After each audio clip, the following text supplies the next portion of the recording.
서울택시 기본요금이 12일 오전 4시부터 2,400원에서 3,000원으로 600원 오릅니다. 정부가 가계부채의 연착륙을 유도하기 위해 제2금융권에 대한 관리를 강화하기로 했습니다. 수도권 전세 가격의 고공행진이 계속되면서 수도권 아파트의 평균 전세가가 처음으로 2억 원을 넘어섰습니다. 소득 상위 10%에 해당하는 부유층 가구의 월 평균 소득이 하위 10%의 10배를 넘는 것으로 나타났습니다.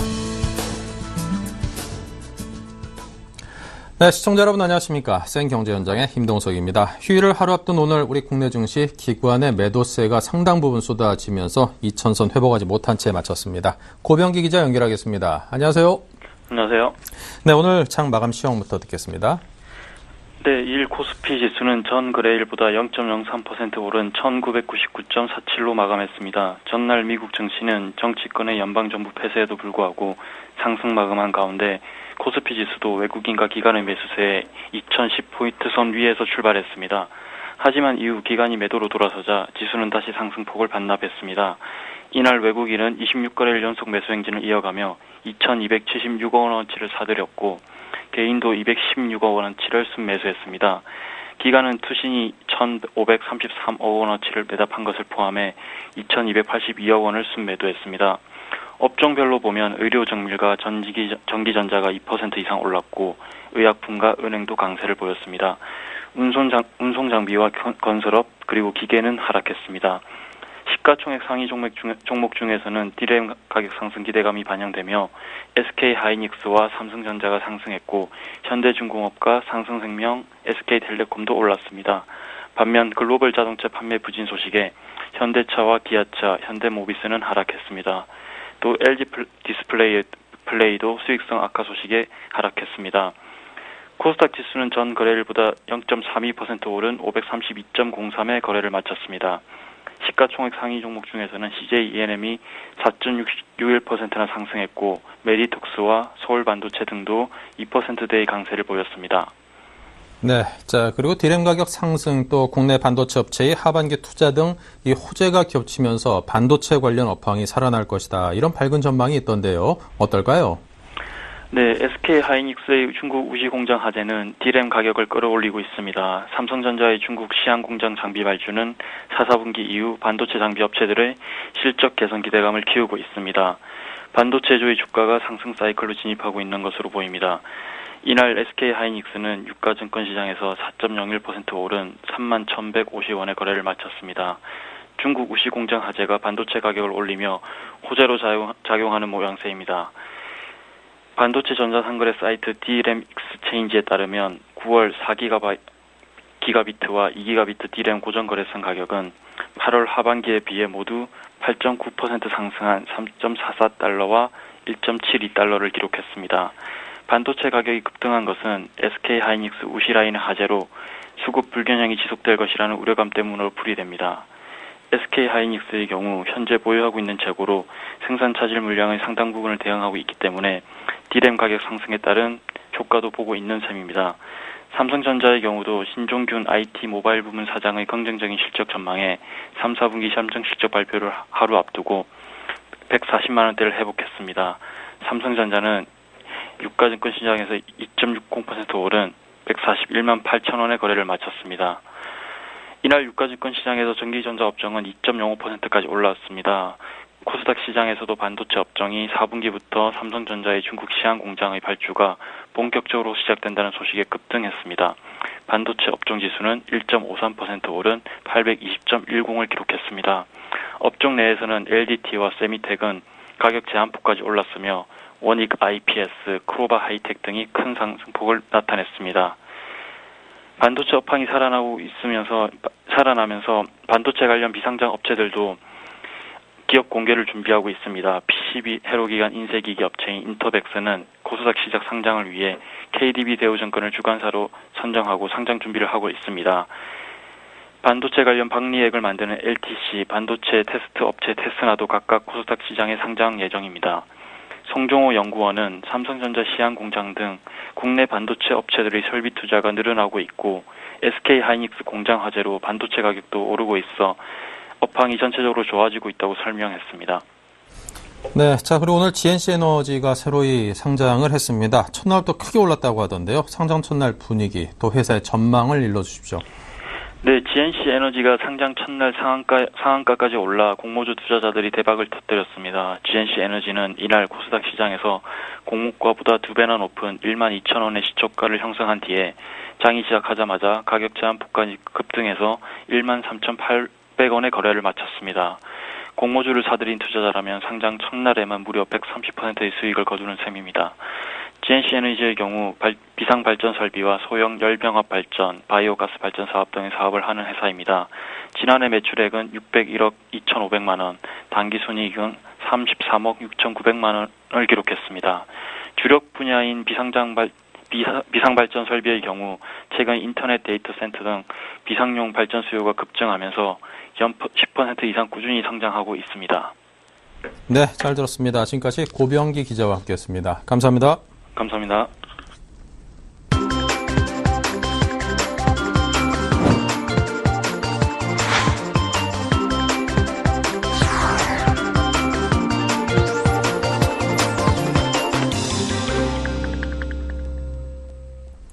네, 오늘의 주요 뉴스를 전해드립니다. 서울 택시요 기본요금이 12일 오전 4시부터 2,400원에서 3,000원으로 600원이 오릅니다. 일산과 분당 등 서울시와 맞닿은 11개 도시로 갈 때는 적용되지 않았던 할증 요금도 4년 4개월 만에 부활됩니다.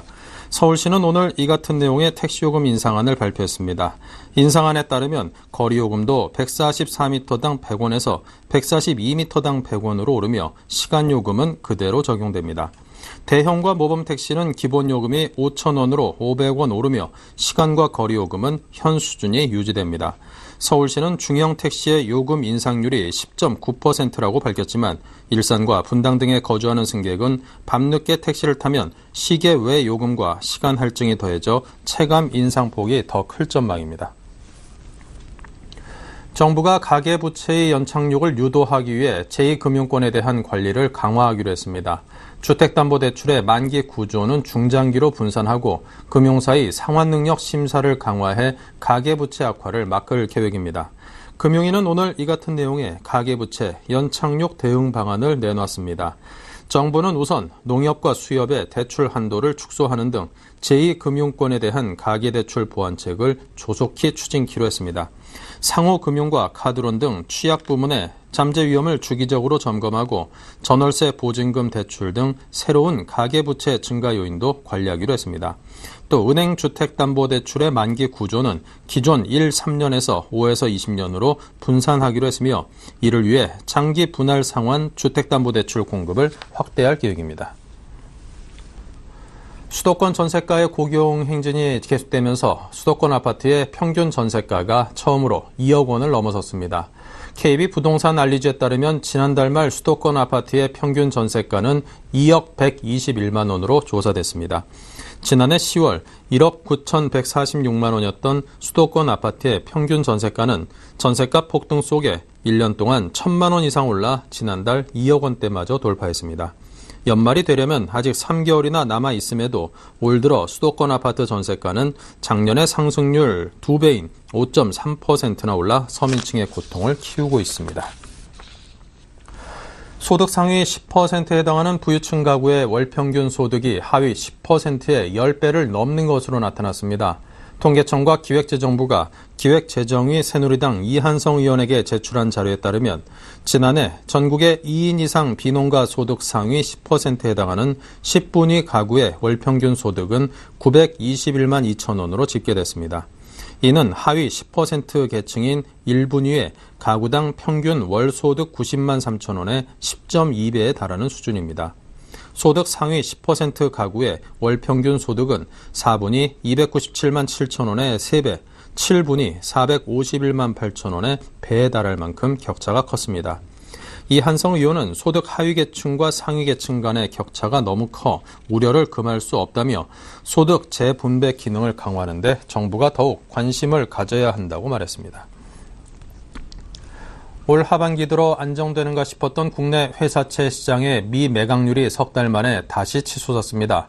동양그룹 사태로 비우량 회사채의 수요 부진 현상이 악화됐고 펀더멘털에 대한 우려와 금리 메리트 저하로 중견 건설사들의 회사채 발행 계획이 줄줄이 취소됐습니다.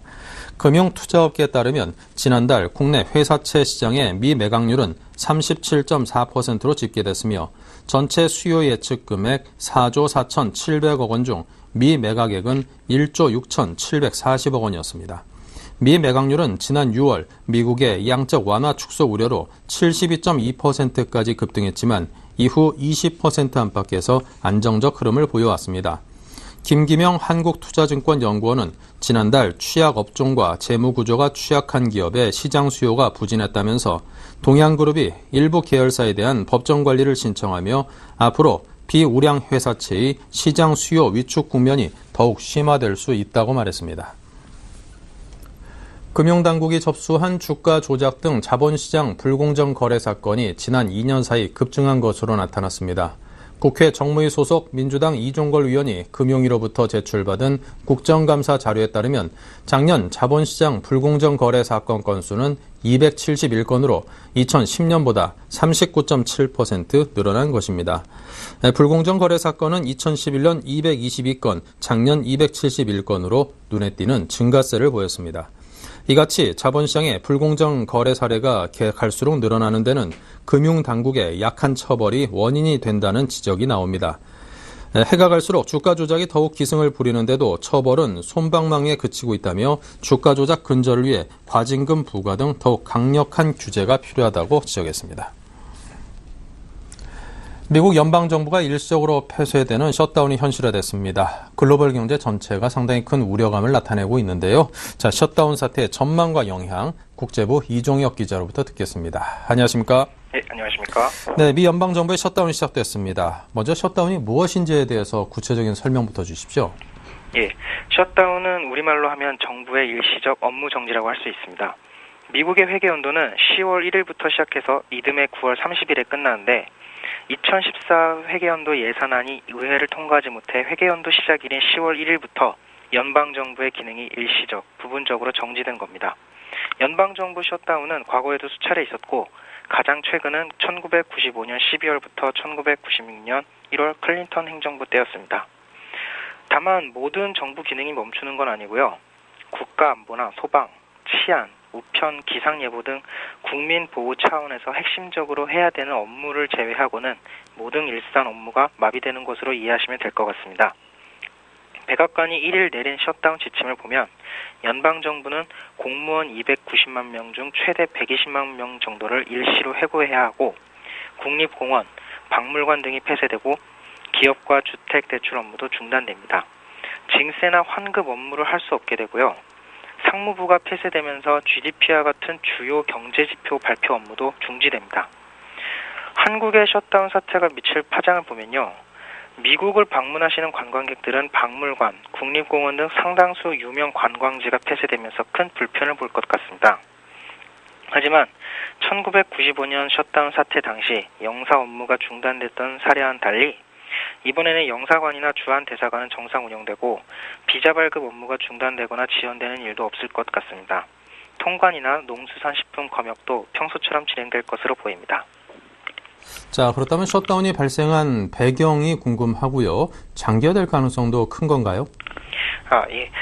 앞서 말씀드렸듯 의회가 예산안을 통과시키지 못해 셧다운이 초래된 이유는 버락 오바마 대통령이 강력히 추진해온 건강보험 개혁안, 즉 오바마 케어의 내년 시행을 두고 민주당과 공화당이 끝내 입장 차이를 좁히지 못했기 때문이죠.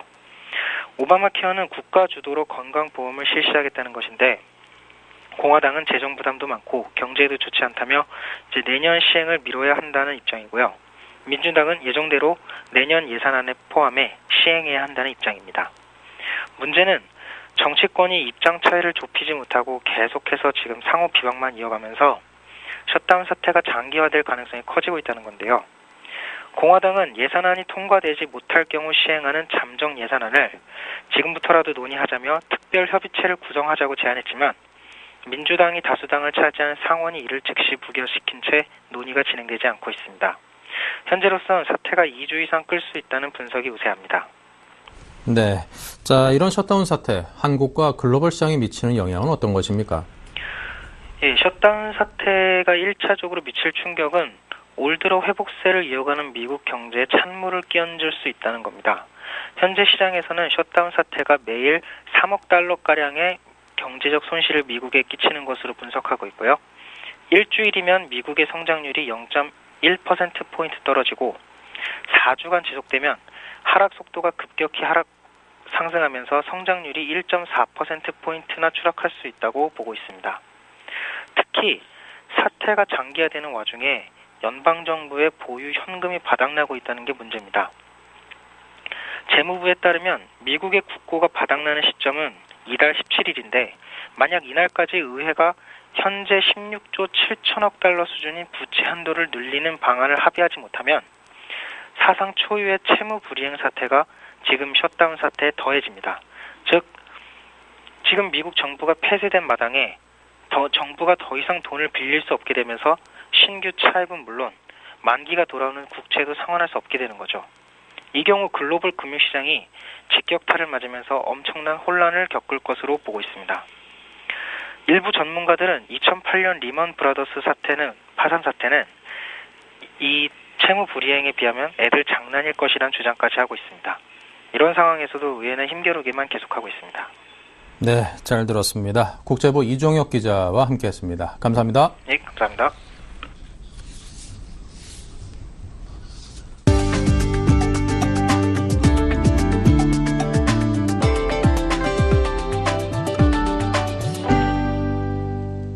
신종균 삼성전자 IM 부문 사장이 삼성전자 IT 모바일 부문의 3분기 실적이 지난 2분기보다 좋을 것으로 전망된다고 말했습니다. 신 사장은 오늘 서초동 삼성전자 사옥에서 기자들과 만나 IM 부문 3분기 실적을 묻는 질문에 2분기보다 나을 것이라고 답했습니다. 지난달 25일 국내외 59개국에 동시 출시한 갤럭시 노트 3에 대해서는 시장의 반응이 좋다며 곡면 디스플레이를 적용한 스마트폰은 10월 초에 공개된다고 말했습니다. 이준우 사장 단일 대표 체제로 변모한 펜텍이 4분기 실적을 견인할 베가 스마트폰 신제품을 10일 공개합니다. 펜텍은 오늘 언론에 초청장을 보내 10일 오전 11시 서울 상암동 사옥에서 디지털 필기구와 5.9인치 화면을 장착한 새 스마트폰을 공개할 계획이라고 밝혔습니다. 초청장에는 또 다른 노트라는 문구가 쓰여 있어 삼성전자 갤럭시 노트처럼 펜을 탑재한 제품인 것으로 예상됩니다. 초청장 오른쪽 아래에는 지문이 찍혀 있어 이번 제품 역시 베가 LTE-A와 마찬가지로 뒷면 지문 인식 기능을 탑재하고 있는 것으로 관측됩니다.